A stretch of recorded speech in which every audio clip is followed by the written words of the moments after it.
Hello, everyone, to a new talk in the NAGROMS seminar. Really happy to host today Irina Tezaur from Sandia National Labs.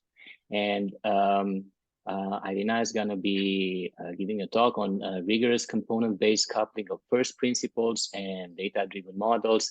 We have questions at the end of the talk, but if you'd like to ask Irina a question, during the talk, please write in the chat and we can let her know. So once again, thank you, Irina, for giving a talk in the Niagara seminar, and the floor is yours. Thank you. Oh, great. Yeah, well, thank you for the nice introduction, Tryon, and thank you for inviting me. I've watched several of these, and it's really a great seminar series, so I'm very happy to be a part of it. So Tryon already read my title. I'll be talking about rigorous coupling between different types of models, including data-driven models or ROMs. Before I start, I just wanted to acknowledge some of my co-authors on this work. So Chris Wentland is my postdoc. Francesco Rizzi is a contractor that we work with at Sandia. Joshua Barnett and Amy DeCastro are two students that worked on the project. And then we also have my colleagues, Alejandro Moda, Paul Kubery, and Pavel Bochev at Sandia National Labs. So let me start just by giving a little bit of motivation for this work. And the main motivation here is basically solving coupled multi-scale and multi-physics problems. And these problems are really ubiquitous in science and engineering, and they just come up over and over again in some of the applications that Sandia works on. And often in these cases, what you have is you have different physics components that are developed separately that need to be glued together or coupled in some rigorous way. So a really nice example of this, if you can see the mouse, is this E3SM Energy Exascale Earth System model, which is a big climate model that the Department of Energy develops, and you have pieces for all the different components: atmosphere, ocean, sea ice, land ice, that are developed separately and that you need to put together to be able to run a fully coupled climate simulation. And if you look at the literature, what you'll actually find is that when you're working with what I call traditional or conventional discretization models, and these are essentially full order models or FOMs in the ROM lingo, there actually are a lot of established techniques that let you do this coupling in a way that will preserve stability, consistency, conservation, and so on. But even though we've had this very big push in recent years to integrate data-driven methods into modeling and simulation tool chains, for better or worse. Unfortunately, when you go and start replacing some of these, building blocks here, some of these pieces with the conventional models, you could try to do this with the existing methods, but you no longer know if that's going to really work or not. And there are a lot of examples in the literature where the couplings actually break down when you start to look at some of these data-driven models. So what we're trying to do in this work is try to kind of fill this this gap that I just mentioned. And I thought I would mention two of the projects that are funding this work in case folks are interested. So we have one internally funded project called FHNM, Flexible Heterogeneous Numerical Methods, that really is aiming to do exactly what I said on the previous slide, which is discover the mathematical principles to guide the assembly of these different kinds of models in stable, accurate, and physically consistent ways. We also have a larger, broader project, which is the second one, M2DT, Multifaceted Mathematics for Predictive Digital Twins. And this is with UT Austin, Argonne National Lab, Brookhaven National Lab at MIT, with Karen Wilcox and Omar Gadza serving as the directors. And here, it's much broader, as the name suggests. We're looking at, mathematical foundations for predictive digital twins. But again, as a part of this digital twin, you really need typically this tight two-way coupling of the data and models. In terms of the coupling scenarios and the models and the methods that we're looking at under the two projects, these are summarized in this particular slide. So for the coupling scenarios, there are really two scenarios that are of interest in my view. So the first one is the one on the left. And so I already kind of described this one with this climate model example. And what happens here is you're given a set of components, or you're given a set of domains, and you want to couple them together. So you're trying to reuse and couple together single component codes with a given set of components.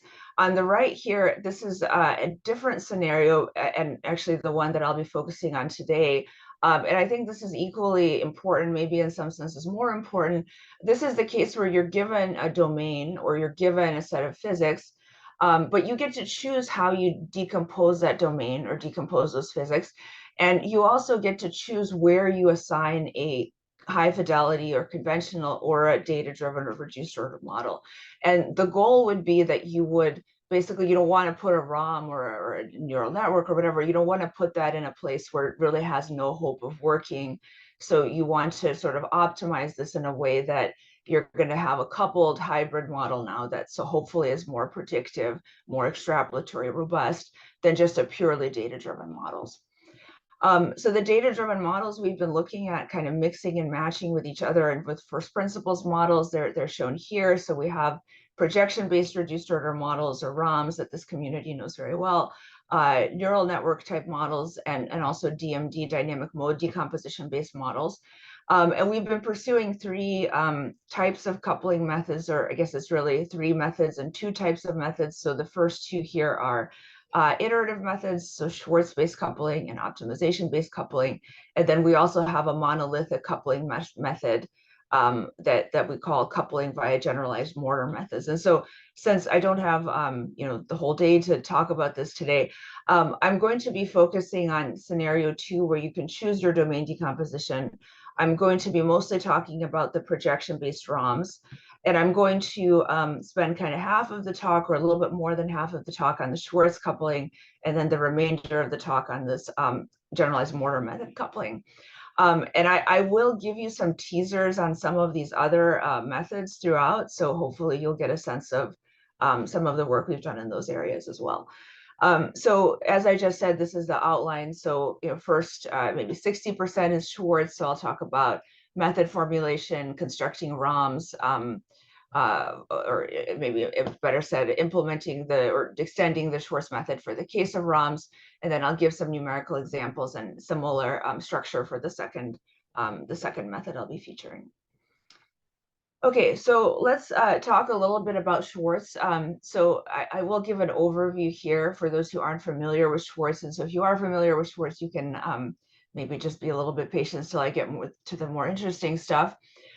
So for those who don't know, the Schwartz-Alschardy method is perhaps the oldest known method for domain decomposition, and proposed in 1870 by Hermann Schwartz for solving the Laplace equation on irregular domains.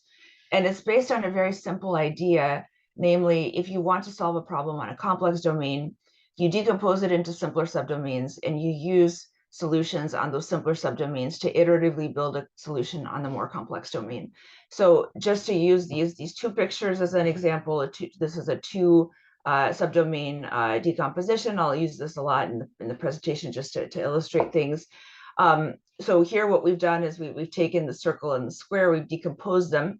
The way the iteration works is as follows. So you're going to solve a sequence of problems, and you're going to have information propagating through boundary conditions on gamma 1, gamma 2, or gamma.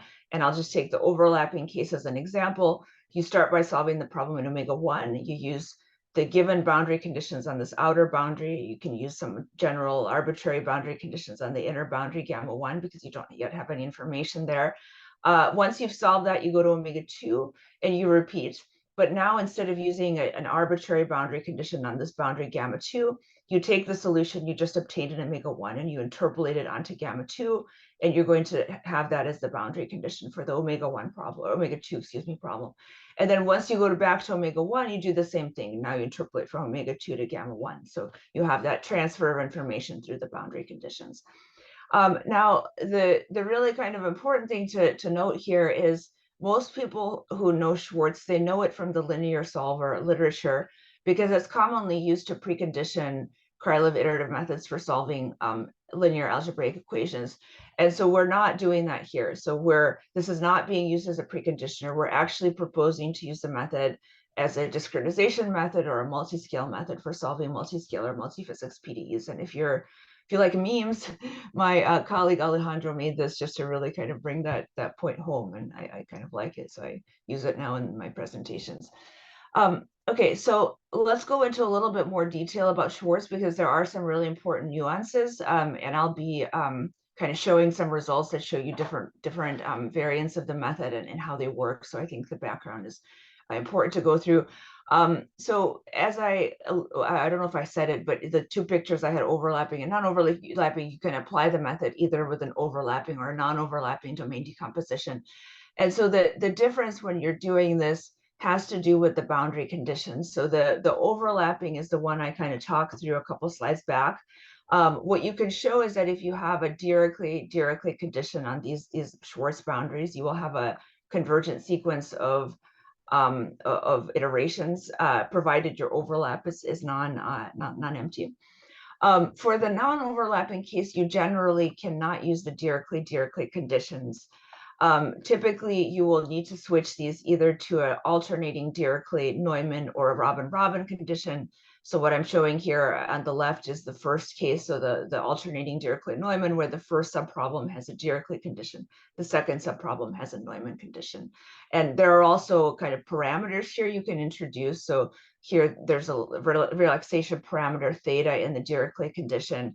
And if you've heard of optimized Schwartz methods, that often refers to sort of setting these relaxation parameters or some of the parameters in the Robin-Robin version that I don't have written here, trying to pick them so that you get kind of the best convergence. Now, why would you care to use one method over the other?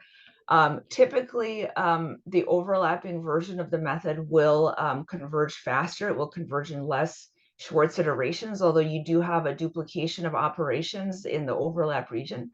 But this might be preferable for that reason. It's also simpler in terms of the boundary conditions.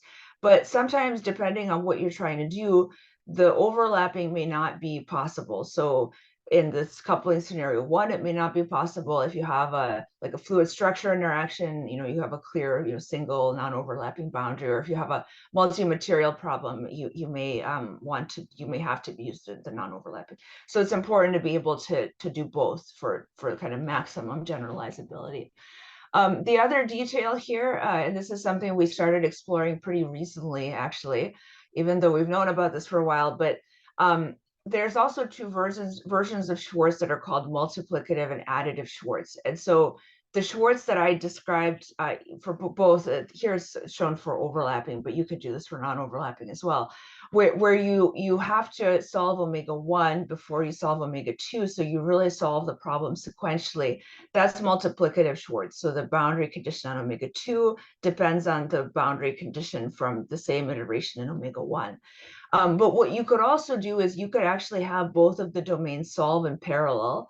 And if you do that, you're not going to have the information communicated as often. But you could potentially run the things in parallel if you do that. So that's the additive Schwartz. And that's really an avenue for improving the efficiency of the method. I mean, typically the method, you would not expect it to beat a monolithic scheme because you do have this iteration, but by taking advantage of that additional parallelism, that can help you actually balance the additional cost due to the Schwartz iterations.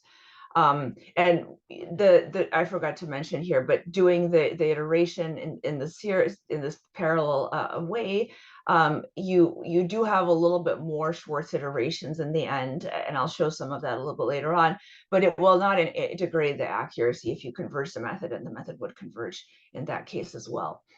So a little bit more kind of background here about how Schwartz works for us. So everything I've kind of talked about here has assumed steady problems, even though I didn't explicitly say that.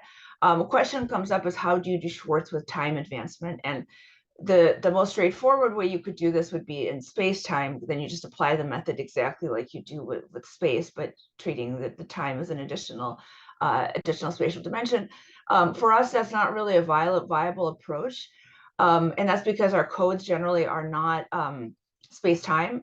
So a really important constraint that maybe is worthwhile for people to kind of be aware of is, for us, we're really developing methods that could potentially go into some of our big HPC codes. And if you come up with, the best method, very new, very favorable, maybe over time it could be integrated into one of the codes, but if it's very, very intrusive, probably the developers of that are not going to want to spend the time to implement it. So we really are looking to develop methods that are ready to, very relatively straightforward to implement into our big codes. So with what we did is we came up with a way to do time advancement within Schwartz in more of the traditional way, where you first discretize in space and then you discretize in time. So the main ingredients are kind of shown here. So you've got your domain decomposition, the circle and the square. Each of these are decomposed into or discretized by different meshes. They don't need to be the same. We also have a time integrator in each of these. Those don't need to be the same. And they also have time steps. That's these red lines here. And the time steps, neither do the time steps needs to be the same. So the way that this works is you have all these ingredients. You also have the notion of what we call a controller time stepper. And what this is basically a breakdown of your time that you're integrating over into these time chunks or controller time step T0 to T1, T1 to T2, T2 to T3. And basically what we're going to do is we're going to converge the method in each time chunk before going to the next one. Just to avoid having to kind of integrate everything to the end before we synchronize, because that would be very, very slow potentially. So how do we do this? I have a little animation that shows this. We start with omega 1. So omega 1 advances the solution from time T0 to time T1 using whatever time step that we have. We then proceed to omega 2, and omega 2 is going to do the same thing. And now for omega 2, we need boundary condition information on gamma 2. So we're going to take the solution in omega 1 previously obtained, interpolate it onto gamma 2, and note that this interpolation would happen in space and also potentially in time.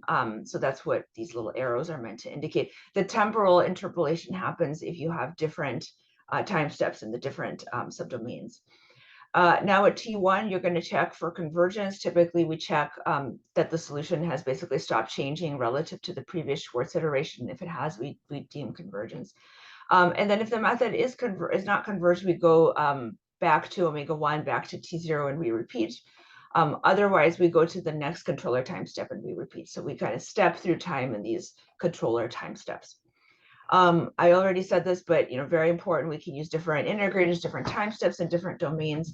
And additionally, you can actually show that this procedure is equivalent to doing Schwartz in space-time, the other kind of way to apply the method.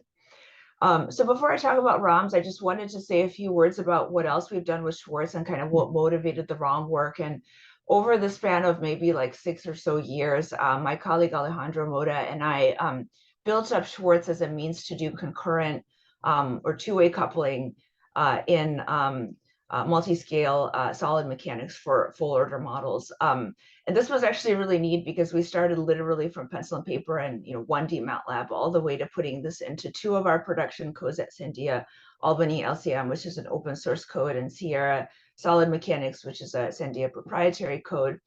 And the method gave a lot of really nice properties that are summarized on the left. So it was actually pretty easy to implement this into these 2 big codes because you just really basically need to just solve the problem on a given domain and have a way to communicate and apply the boundary conditions. That's really kind of like the hardest part. The method was shown to be scalable, fast, and robust on some real engineering problems. We actually have analysts using the method right now for some of their simulations in the Sierra implementation. It doesn't introduce any non-physical artifacts. It has a theoretical convergence property or guarantee. And really what it buys us here is a plug and play framework that simplifies the task of meshing complex geometries at different scales. And so you might say, well, who cares about meshing? Like meshing is an offline operation. You just do it once and that's it. But actually meshing is a very big bottleneck at Sandia and in more kind of production applications. Generating a single mesh for something multi-scale like this, where you have, for example, fasteners, can actually take weeks or months and requires a lot of meshing expertise. And then if you want to go and you want to change your design a little bit, you want to change, add more bolts or change make this more rounded or more square, now you have to go back and regenerate the mesh. So what a method like this lets you do is you take the different pieces and you mesh them up separately, and then you use the Schwartz method to glue them together. And now if you want to change the design, you don't need to remesh everything monolithically anymore. You can just take one of the components and swap it out for a different mesh where the components are selected so that individually they're straightforward to mesh. So I know we have like numerical analysis in the title of this seminar. So I did want to mention some of the theory that we've done. I'm not actually going to go through proofs in this talk, but we did do theory for Schwartz for the full order model coupling case. This is from one of our papers for quasi-static problems. Essentially what we showed is that if you have a single domain problem that's well posed and you have a non-empty overlap region, your Schwartz iteration will converge to a unique minimizer of the problem, and the convergence rate will depend on the size of the overlap region. We also have results for the dynamic case where there's a condition on the time step, the time step needs to be small enough essentially for the coupling to work, but that restriction is often much, or usually I think pretty much always, and what we've seen is always not more restrictive than the CFL condition. So your time step is still kind of set in the usual way. And just to show some eye candy to kind of convince you that this is kind of for real, and our application codes that I mentioned, these are some fun simulations we've done in Sierra. This is tension specimen being pulled and exhibits necking in the middle, and this is a bolted joint that has a load applied, and we're looking at equivalent plastic strain in the bolts to try to understand how they're going to fail. That's a common type of analysis. Okay, so that was Schwartz and Schwartz for FOM. So let's now talk about ROMs, which is the part that I think is of interest to the group. Let's kind of overview the type of ROM we're looking at here. And I know this group knows this very well, but in case someone not from the community watches this after the fact, I'll just very quickly go through the method. So in this part of the talk, I'm talking about POD LSPG ROM. So LSPG is least squares Petrov Galerkin. I know there's Galerkin in the name of this, and I actually will show Galerkin later. But the important thing here is that really none of this is restricted to POD LSPG or POD. You could use nonlinear bases. You could use Galerkin. You could use something else. I'm just going to demonstrate things in the context of this method because that's what the results are using. So we're going to assume we have this full order nonlinear model of the form shown here. POD is a really straightforward method. You run a high fidelity model, you collect snapshots at different parameter values, different times, put them in a snapshot matrix, and then your reduced basis is the M left singular vectors corresponding to the M largest singular values of X, and we're going to call them phi. And then LSPG, if the way that this works is you fully discretize your full order model. So you have this residual form at each time step. You're going to approximate your solution as a linear combination of your reduced basis vectors phi and some unknown ROM coefficients Q hat. And then we're going to minimize this residual in each time step. And in the case of a nonlinear problem, like the ones I'm going to show, you also have to do what's called hyperreduction, which the simplest form would just kind of pick some points inside the domain called the sample mesh and basically kind of restrict the residual to those points so that this optimization doesn't scale like the size of the full order model. And I'll be using the lingo HROM for the hyper-reduced ROMs in this presentation. Okay, so how do we need to actually modify the Schwartz method? So all those kind of formulations I talked about earlier when we're bringing ROMs into the mix. So that's a really critical question. What I'm going to do, the way I decided to structure this, I'm going to pose some questions that we're going to need to answer in doing this, and you can answer them in different ways. And so after I show you kind of what the questions are and what the options are, I'm going to show you some examples, and I'll show you kind of how you can pick these things to be different and what the outcome is. Okay. All right, so the first consideration here is the choice of domain decomposition. So we're operating in scenario 2 where I get to pick the domain decomposition. So, questions here, overlapping or non-overlapping, I already talked about the relative advantages or disadvantages of these, and your coupling scenario may require you to do non-overlapping in some cases. The other question is, where do you put the FOM and the ROM? And so, like I said before, in this scenario, I don't want to try to put the ROM somewhere where it's not really going to work, right? Because that's kind of counterproductive. The other question is, how do you collect snapshots and how do you build the reduced bases? So you could simulate everything on your full domain, and then you could restrict the bases to each subdomain, restrict the snapshots to each subdomain and build the bases locally. That's actually what we're doing in this talk. What you could also do is you could try to build the bases separately and simulate the subdomain separately. So that is a really useful use case, and some of the authors in the literature have started looking at this, but we're not doing that quite yet in what I'm going to show. Now, the last two of these are really kind of like Schwartz specific and really very, very important. And you can get drastically different results depending on what you do here, which is really, really interesting, I think. So the first one is how do you enforce the boundary conditions in the ROM at the Schwartz boundaries? So typically in like a finite element code, which is where this started, you always do a strong implementation of the boundary conditions, but that's actually not always possible. So if you have a cell-centered finite volume scheme, or if you have a physics-informed neural network, it's more challenging to do a strong implementation. It's more typical to do weak implementations. So does the method work with weak enforcement? Turns out that it does, but there are some important differences as a result. And then with the boundary conditions, you also could potentially try to optimize those Schwartz boundary conditions for the overlapping, the non-overlapping method in particular, which has some free parameters. And then the other one is for nonlinear problems is how do you choose a hyperreduction? So there's the question of what hyperreduction method you use in general, which may be important for certain types of physics. So in solid mechanics, for example, you want to use a method that will preserve Hamiltonian structure, which would be this ECSW energy conserving sampling weighting method. But besides the choice of hyperreduction for the ROM, there's also the choice of the hyperreduction for the Schwartz boundaries. And so basically, you don't want to put too few points there because then you're not going to be able to transfer the boundary conditions. But if you put too many of them there and you have a fixed budget of total number of sample mesh points, that can also be bad because you are not sampling the interior enough. So there's, again, trade-offs here. Okay, so those are my little teasers here of like what you could potentially choose to do. Let's now actually look at a couple of examples and a couple of concrete choices for each of these to see kind of how they work and how you can sort of do this differently and still get a kind of nice converged accurate method. So the first model problem I'm going to be showing my student Joshua Barnett. He came up with this. This is a 2D Invisib-Burgers equation problem. And I think this community is familiar. This is a really popular model problem for fluid problems with shocks, and really very challenging problem for ROMs in general. So what happens here, these are the equations. We have a shock that forms this vertical shock that's shown in this lime green color. And what it does is it moves from left to right, as you can see in these still frames.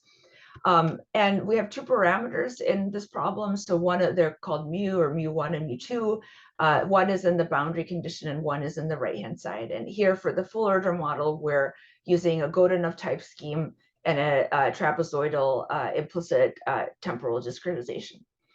So before I talk about Schwartz, I just wanted to show you how a standard ROM works for this, just to give you kind of a reference point. So how we're doing this is we're taking our parameter space, we're taking some ranges of the parameters, we're sampling at 9 different training parameters. Then we're going to build the ROM and we're going to query the ROM at an unsampled parameter points that's within this range. And this result is showing some ROM solutions, actually hyper-reduced ROM solutions, which is what the H stands for. And you can see this is also, I should say, this is a cross section. I believe if you take a vertical slice, or actually horizontal slice, not vertical. If you take a horizontal slice and you plot the solutions at different times, this is how they look like. Basically, you can capture the propagation of the shock, but there are a few kind of wiggles here. So that's kind of the reference for the one subdomain. And you can see with a 95% singular value energy basis, you get about a 1% error and 0.1% for 99% singular value energy. Okay, so that was the single domain. Let's now talk about Schwartz. So here I filled in kind of the answers to those 4 questions that I posed on the previous slide in terms of what we're actually doing for this problem. So For the domain decomposition, we're doing an overlapping domain decomposition into 4 subdomains and multiplicative Schwartz. So this is the domain decomposition here on the right. I'm going to show all ROM couplings and an FOM HROM coupling, where in the FOM HROM coupling, I'm going to put a FOM in omega 1, which turns out to be the most difficult domain. And there's different ways you can see that, but one way to see it is by looking at the sample mesh. You can see there's so many more sample mesh points here. There's another way to test that this is the hardest, which I'll show a little bit later. So for the snapshot collection, I already said this, we're doing simulations on the whole domain, restricting them to subdomains and building the bases from those restricted snapshots.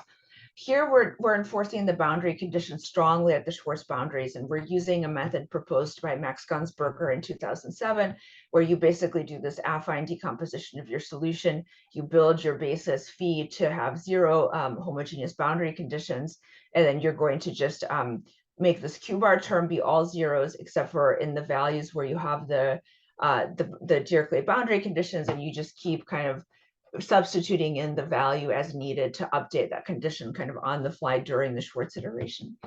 And then for the hyperreduction, we use ECSW.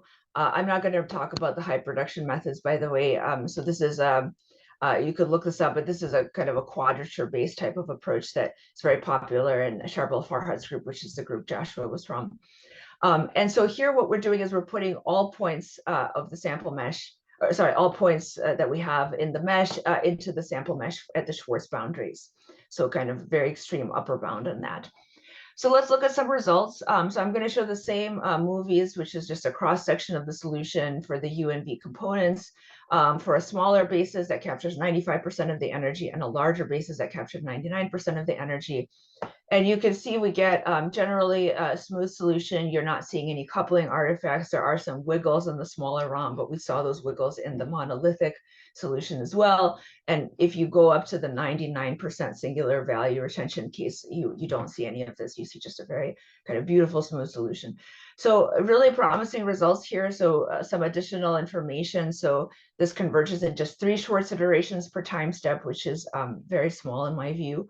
The errors are basically the same magnitude as they were for an for a single domain monolithic ROM. So 1% for 95% energy, 0.1% for 99% energy. And even though we're not doing anything really like smart here to achieve speed up, so we're not doing hyperreduction, we're not doing additive Schwartz, we still get a 1.47x speed up over a corresponding all FOM coupling for the smaller case. Okay. So let's see if we can do better. So what we did here is now we did a FOM HROM coupling where the FOM goes in omega 1 and the other domains have the ROMs. And I already kind of mentioned that omega 1 is the hardest one. And you can see it also by looking here in this table at the basis sizes where the omega 1 subdomain requires the most modes to capture a fixed percent energy, which is how we kind of know it's the hardest. So again, I'll play the movie, and this looks, perfect, beautiful solution again. No coupling artifacts, even though we're coupling these disparate models, including the hyperreduced ROMs. And so more information, again, 3 Schwartz iterations per controller time step, which is small. We get a 0.1% error. Now, what's interesting here is that the error in omega 1, which is the FOM domain, is identically 0. And when Joshua first showed me this, I thought, well, that can't be right. Like it can't be 0, right? But actually, this is correct. The reason for this is because in this problem, you have a shock that moves effectively just from left to right. So what it means is that just from the direction that things are propagating, and there's no way that the solutions in omega 2, omega 3, or omega 4 can actually mess up the solution in omega 1. So it's actually, that's a kind of a simplified feature of this problem. And in the next problem, I'll show you one where you have things kind of propagating all over the place. And so really kind of more multi-D type of dynamics. And here we get about a 2.26x speed up over the all FOM coupling. Now, we don't have speedups for this case over a monolithic FOM. I will show you those speedups on the next problem. So the key thing is sort of, these are just initial results without any code optimizations, without additive Schwartz, without optimizing the number of sample mesh points. And in the next example, I'll show you that with some of these kind of tweaks and optimizations, you actually can beat also the single domain full order model. Okay, so example 2, my postdoc Chris Wentland came up with this one.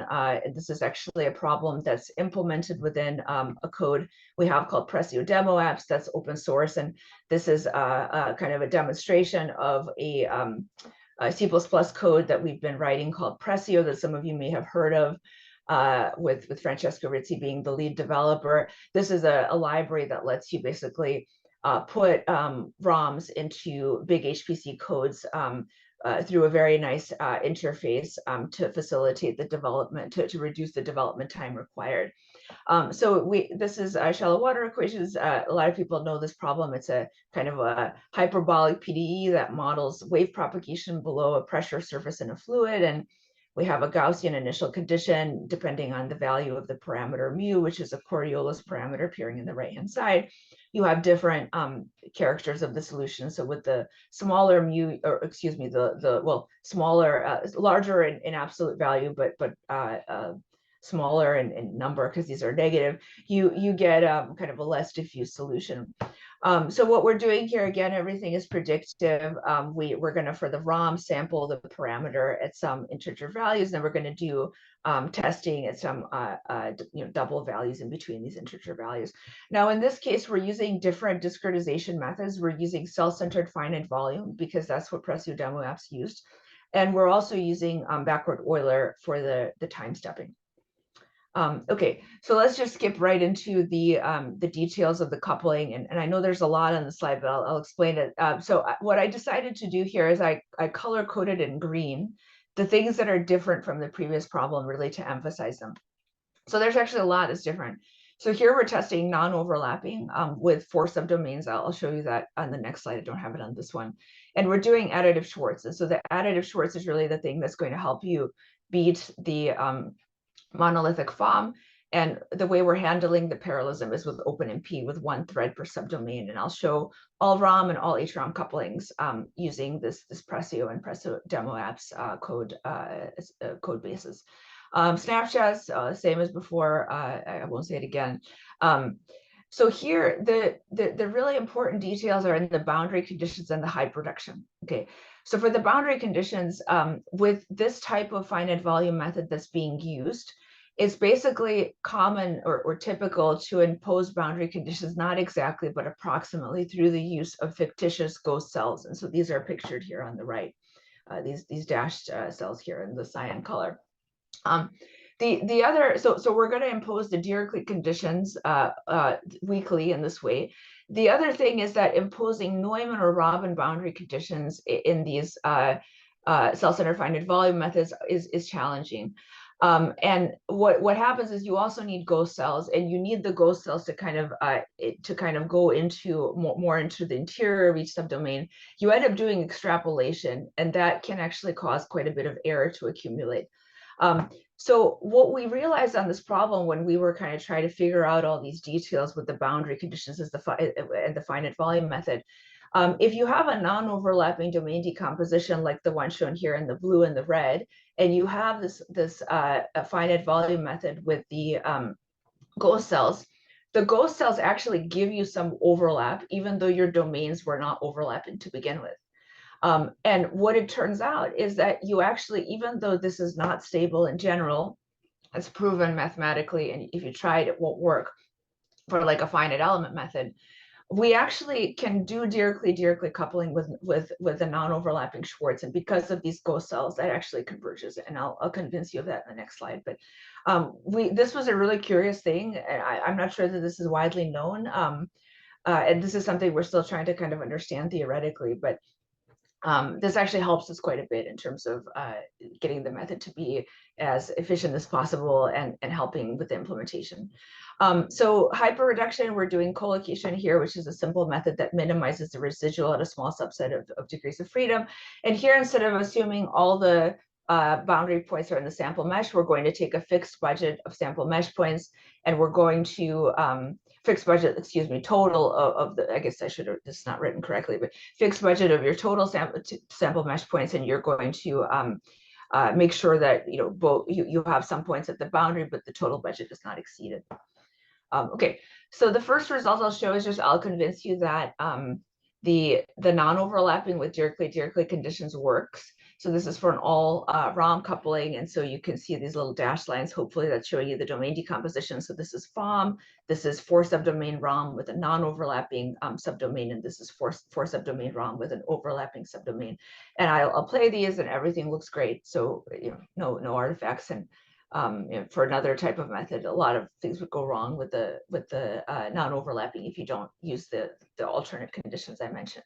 And this is, of course, eyeball norm result, but you could actually look at this more rigorously. So we looked at errors for 2 different basis sizes, 20 and 60, and different NO is the size of the overlap region, so different overlaps, including the 0, 1, and basically the errors are the same regardless of whether you have the overlap. It's more accurate with more nodes, not surprisingly.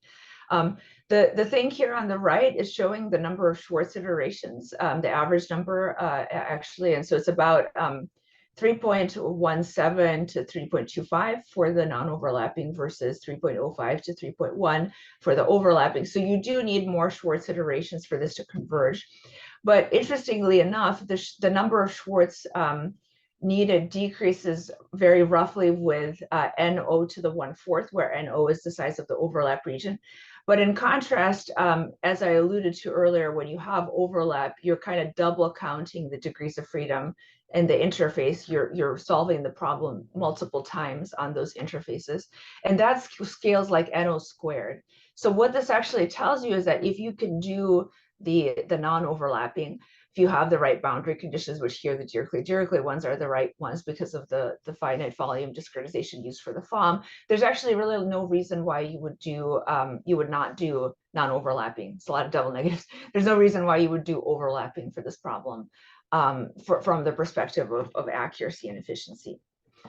So then the other question is about the sample mesh points. So how do you decide how many sample mesh points to put on the boundary? And the main thing I just wanted to show here is that this matters a lot, and this is something that can be very much, it looks like, optimized for your given problem. And so what happens is if I just arbitrarily say I'm going to sample 5% of the points on the boundary, keeping a fixed budget of points, it starts off okay, but eventually you start getting garbage, and this will actually blow up. So that's not good. So the method didn't work in this case.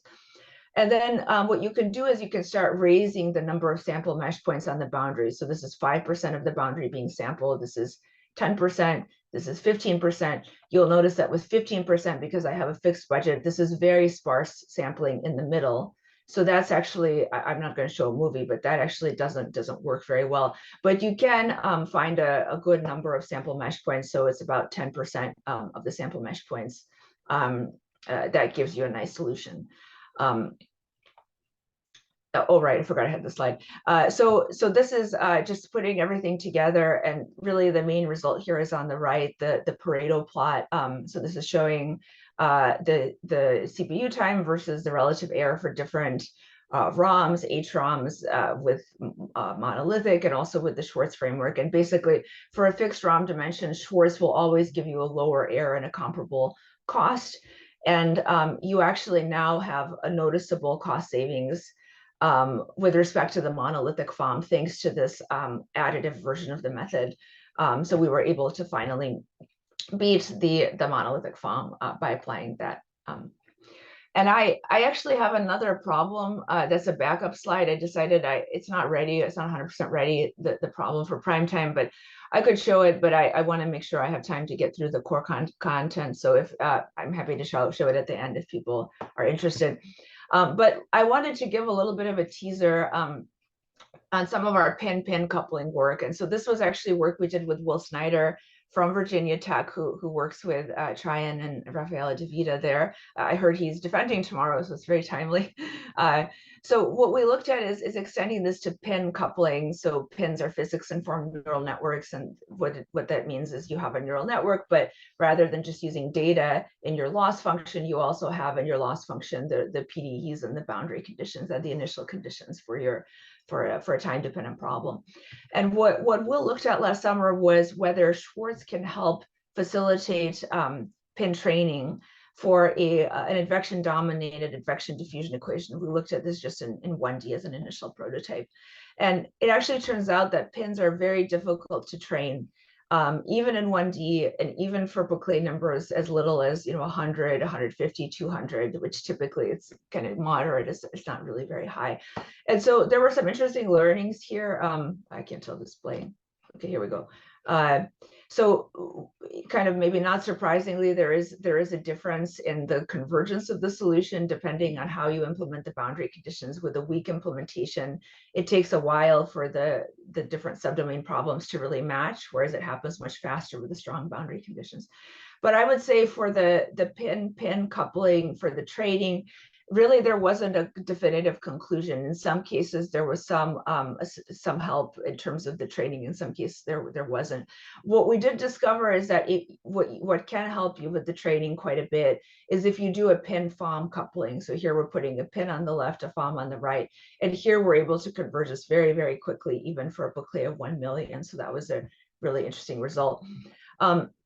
We also worked with some students at Stanford in the fall to try to optimize some of these neural networks and some of the parameters in the Schwartz method and the domain decompositions. And they looked at this using tuning libraries like RayTune and HyperOpt that are often used to train neural networks. And this actually helped quite a bit. And what we're planning to do is to try to use these libraries to try to optimize Schwartz for some of the more robust cases, like with the ROMs and the full order models, because there's a lot to be, I think, potentially gained from that.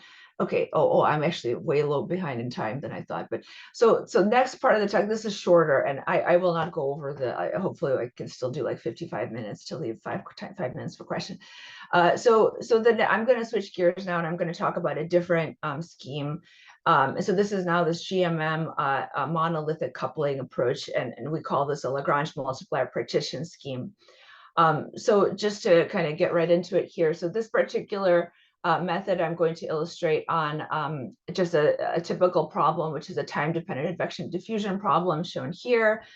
Usual formulation, you have your advection diffusion come into this flux term F. The subscripts refer to two subdomains here. We can have potentially different properties for, let's say, the thermal diffusivity or diffusion, I guess we call it in the context of advection diffusion, in omega-1 and omega-2. And in this particular case, we're doing a non-overlapping method. So we're going to have a non-overlapping boundary gamma. And what we do is we define compatibility conditions on gamma, which is continuity of states and continuity of the total flux. And we impose this weakly using a Lagrange multiplier. And again, like with the Schwartz, we had done this for FOM before. This lets us give this plug and play framework that helps simplify it with meshing. Now the coupling, importantly, is non-iterative. It's a single pass coupling. We have a lot of theory for the method about convergence, no artifacts, preserving the exact solution for non-conformal meshes. And this has been applied to a variety of problems, from transport to climate to solid mechanics problems, including that Sierra code that I mentioned. Okay, so let's look at the formulation. So I'll first show it for the FOM case. And so what we're doing is we're taking the equations here, taking the compatibility conditions, and we're writing the discrete form. We actually do a little bit of a trick where we time integrate the compatibility condition. And so we get a system that looks like this, which is kind of a common saddle point problem with a Lagrange multiplier lambda. And if you've worked with these before, you'll be familiar that you can actually decouple these equations. So you can form a short complement for the Lagrange multiplier. And then when you do that, you could just solve the main equations for the concentration CI by doing a time advancement of this equation through using the Lagrange multiplier. And so the other really neat thing is that if you use explicit or IMEX schemes, you can actually decouple these two problems, the subdomain problems. And just like with the Schwartz, you can use different time integration schemes and time steps. So we call the method IVR, implicit value recovery. It was published first in 2019 for full FOM coupling. And the key ingredients here is really, so I just wrote out the procedure as I've just described it, but if we use as the Lagrange multiplier space, the trace of the finite element space on the different subdomains, and then we apply this procedure where we're going to solve 4 and then we're going to solve 3. we just kind of keep going back and forth between these two problems at each time step. We actually have a provably non-singular dual short complement, which tells you that this is a kind of stable discretization. Okay, so that's the FOM.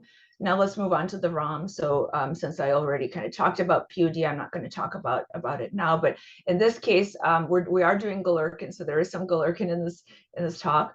Galerkin method is very straightforward. You basically take your equations, you left multiply by phi transpose, you approximate your solution as before with a reduced basis, and you get a system like this. And hyperreduction would be relevant, but since we're focusing on a linear problem, that's not coming into things into the workflow for us. So what I'm going to do, let me just animate all this to make this a little bit faster. Oops, not that one. Okay. So what I'm going to do is I'm going to show you kind of the easiest way that you could potentially come up with to do the coupling. And I'm going to show you why it fails, actually, because it doesn't work. And so that actually really hits home this point that you do need to carefully design methods rigorously when you're trying to couple in the reduced order models. You can't just use the base FOM method because things could actually go very wrong. So here's the kind of bad version of the method. This is the first thing we actually tried. So what we're doing here is we're using full subdomain bases and full Lagrange multiplier spaces. And what it means is that we're building a basis for the entire domain, including the boundary for each of the subdomains. We're representing our solution in that basis here. And then for the Lagrange multiplier space, we're using the trace of the underlying Lagrange multipliers, the underlying finite element space for the discretizations that you had in the FOM version of the discretizations that underlie your reduced order model. So we do that, we get a system just like before, except we have these tildes and hats indicating that these are projected matrices in a ROM solution.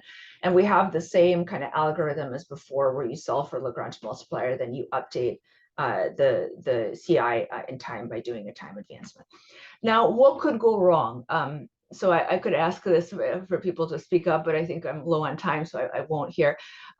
Basically, you need two properties for a provably non-singular dual short complement. You need your projected mass matrices to be symmetric, positive, definite, and you need your projected constraint matrix, shown here, to have full column rank. And it turns out that this doesn't happen with those two choices of the Lagrange multiplier and bases that I mentioned. So the first issue can fail with the subdomain bases, the full subdomain bases phi1 and phi2. This actually almost never happens in practice. There's really only like some pathological cases where this could happen, but it still could happen. So this is a concern. The biggest issue is number two, though. So basically, you might have guessed this if you know finite elements and in soup conditions. With that full Lagrange multiplier space, especially for smaller ROM sizes, you're going to be violating the in soup condition. So that's a real problem. And so we fix this by generating different split reduced bases in the domain that's in each of the subdomains. That's to deal with the first problem. What I mean by split bases is you have a separate basis for the interface and a separate basis for the interior. And then for the second case, what we do is we basically reduce the Lagrange multiplier. So we approximate it in its own POD basis, which is consistent with the top part here. And we're going to restrict the size of that to ensure that there is no violation in the in-soup condition. And so you can work out the math, same thing. It looks more complicated because we have the interface and the interior degrees of freedom, but basically same algorithm. And you can prove that we have a non-singular dual short complement.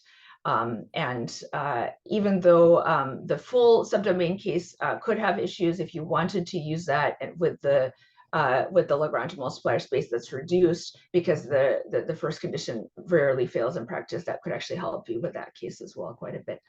And so more recently in this paper that came out a few months ago, we also extended to ROM-FOM coupling, where you have a ROM in one domain, a FOM in another. And in that particular case, you can actually use either the full or the reduced Lagrange multiplier space. Both of them will be stable and convergent. So yeah, for all the analysis, I would refer you here. We do quite a bit of proofs of these various things there. Okay, so I have one example, and I'll wrap it up very, very soon. The one example is a 2D hypoclade transmission problem. So here's how it looks like. This is the initial condition. We're going to have a rotating convection field. This is going to rotate and diffuse, and we're going to have potentially different diffusivities in omega-1 and omega-2, discretized using finite elements in an IMX Crank-Nicholson scheme for the full order model. And so the way we're going to set this up for the ROMs is we're going to do prediction across the diffusion coefficients kappa I. We're going to train with the kappas equal to 10 to the minus 1 and 10 to the minus 8. For the testing, we're going to put kappa 1 to 10 to the minus 5 and kappa 2 to 10 to the minus 4. And about 20 interior and 5 interface modes capture 99% of the snapshot energy for this problem. So these are the main results. So on the left are the relative errors as a function of the basis size for all the, quote unquote, good coupling. So I'm not including the bad one that's unstable. And you can see convergence with the basis size. This is all for predictive. The FOM-ROM coupling with the reduced Lagrange multiplier space is a little bit inaccurate initially because that reduced Lagrange multiplier space is not rich enough. And you get errors that eventually propagate. But you can fix it by increasing the size of the reduced basis. And on the middle here are condition numbers, and that's really testing this result that the Schur complement is provably non-singular. And here in purple, we have the bad model. You can see that one is very, very ill conditioned for the smaller basis sizes, not surprisingly, but for the other methods have a condition number that's essentially order 1, as we would expect. Pictures of the solution, the bad one is garbage, whereas if we use the carefully designed schemes, we get a nice smooth solution. You could also look at cross sections of this for over one of the lines going horizontally through the domain. And this is for ROM-ROM with reduced Lagrange multiplier, FOM-ROM with full Lagrange multiplier, and FOM-ROM with reduced Lagrange multiplier. And you'll notice that there are errors for the latter case for the smaller basis sizes because the bases on the interface are just too small, and so you get an accumulation of interface errors that occurs during the time integration and the approximate enforcement of the coupling condition. And so also important are times, CPU times. And so since this is a monolithic non-iterative approach, it has more potential to give you speedups. And indeed, we get about a 2 to 3.58x speedup with respect to a monolithic FOM. And just very quickly, so just another teaser, since I promised a couple of teasers. One of the things we're working on is improving this method further, where the biggest bottleneck in the method, as you may guess, is actually solving the Schur complement problems. And that's actually maybe more of a bottleneck for full order models and with reduced order models. But the idea we've been working on is if you replace this with a surrogate, so either a DMD surrogate or a neural ODE surrogate that's trained on flux data near the interface, can you use that instead of having to do this inversion during your algorithm? And actually it turns out that you can, and you get almost a 20x speed up in that case. And so this preprint has those details if you're interested. So just to quickly wrap up, so I talked about 2 domain decomposition methods, an iterative and a monolithic one, shown some really promising results where you can get some speed ups. You don't get any artifacts if you design the method in kind of the right way. My personal opinion is that these hybrid models are the future, because I think this is really the only way you could potentially have predictability and robustness when you're changing parameters with a data-driven model. And so the way I like to think of it is that the domain decomposition lets you spatially localize the ROMs to regions where they have more hope of working. And the coupling to the full order model is a way to sort of in an online fashion integrate high fidelity information. We're working on a paper currently for the Schwartz that will come out in the next few months. So keep an eye out for that. We're also looking at kind of understanding more rigorously why that Dirichlet condition works with non-overlapping. And the next kind of big task is extending this work to non-intrusive ROMs. And actually Ian Moore, who I think is in the audience at Virginia Tech, he will be starting to work on this in a few weeks. He's our summer intern. Lagrange multiplier, I think nonlinear extensions and this flux surrogate work are kind of the next, the current kind of next steps or ongoing things. And where we're really headed here is to try to have a smart domain decomposition approach where you could kind of optimally do your domain decomposition, optimally place the ROM and FOM, and potentially switch back and forth with them on the fly. And actually I have a proposal due I'm writing on this topic this week. So team references, and I'll just quickly say for those who are students here, please consider Sandia or the other national labs if you're for either for summer internships or for when you graduate. So I've been at Sandia for almost 17 years. I was originally a student here on student intern. There's 2 locations, one in New Mexico, one in Livermore. I'm in the Livermore, California one, but I've been at the New Mexico one as well. And it's really a great place to work, very collaborative environment. And what I really enjoy is that there are a lot of mission critical applications that really require a fundamental research in applied math and computer science, but they really are very relevant to things that the country cares about. We have both intern positions, postdoc positions, several prestigious postdoctoral fellows, and we hire staff as well. And so our careers page is the best place to go, but feel free to reach out to me if you're interested. So I'll stop there. I'm sorry that I went so far over here, but I'll just leave it here in case anyone wants to get the references. Thank you for your attention. Very nice. Thank you, Irina. The silence made me think my wireless connection went down. No, I'm sorry. Okay. That's okay. No, it's all good. It was me. It took me a while to. Oh, this was wonderful. Thank you. I really appreciate it. This is a wonderful talk. Now, so as always, if you have any questions, please raise your hand or unmute yourselves. And Ramon. I have a question. Okay.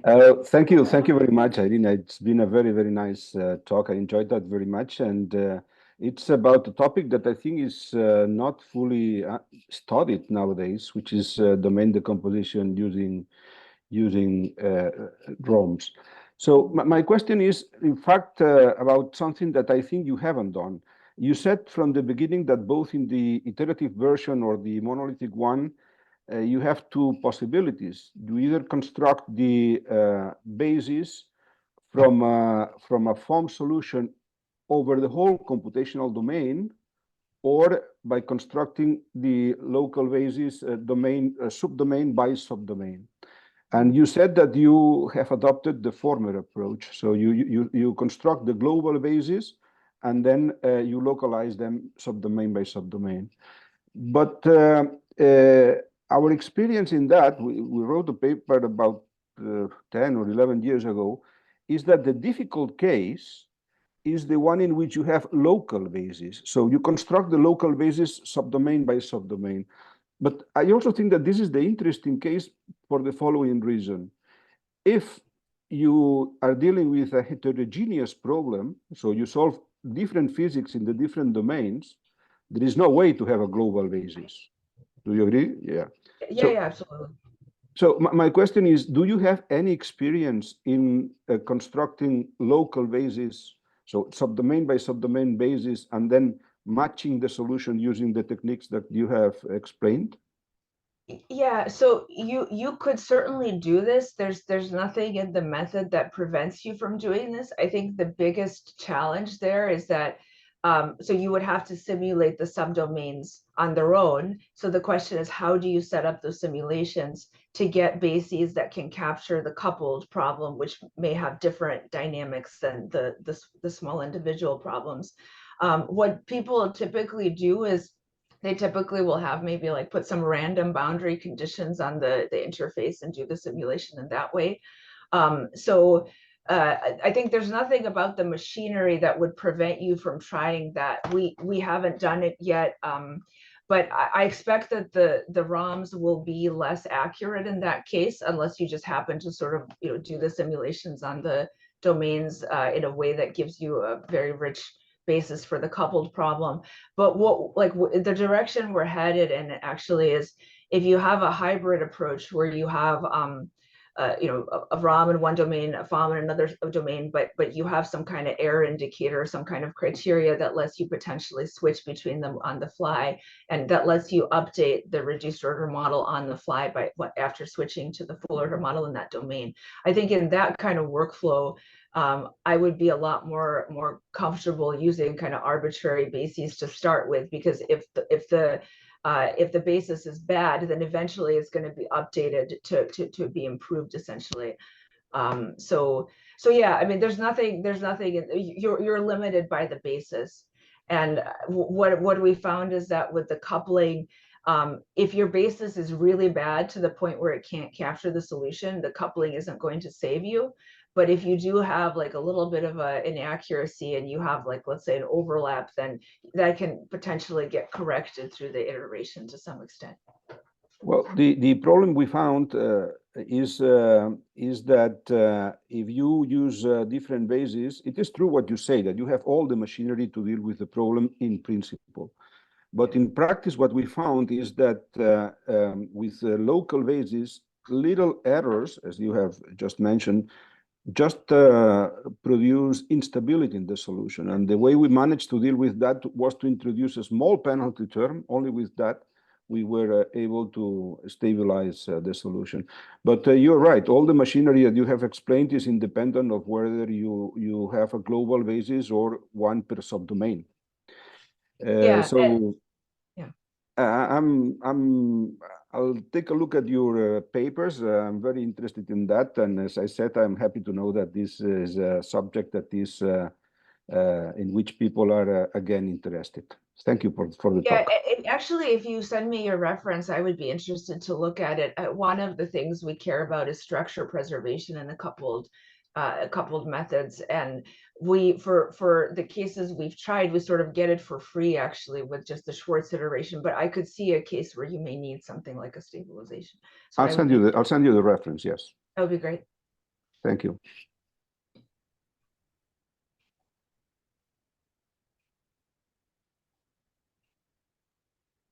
I'm sorry. I'm sorry. So I was muted. So thank you, Ramon. So Ivan, I saw that you have you raised the hand. Yes. Do you want to ask a question? Okay, go ahead. Yes, actually. Thank you, Irina. It was an amazing talk. I really appreciate this. And actually, I have two questions. Okay. The first one is actually connected to the question asked before. So in my work, I actually built local bases for the FSI problem. But like the technique we used was the optimization based coupling, and in that way it works. But I guess it works mostly because we use actual condition enforced through the optimal control technique. So yeah, and the question I have, so like at the slide 19, you said that you're using time chunks, and then you check the compatibility condition at the end of each time chunk in the end. The time chunks. This one here. Yes. Yeah. You actually never mentioned in the numerical examples, like how do you choose them, and if you really use them. Yeah, and I have incoming question about that. Yes. Okay, good question. You're right, I didn't mention it.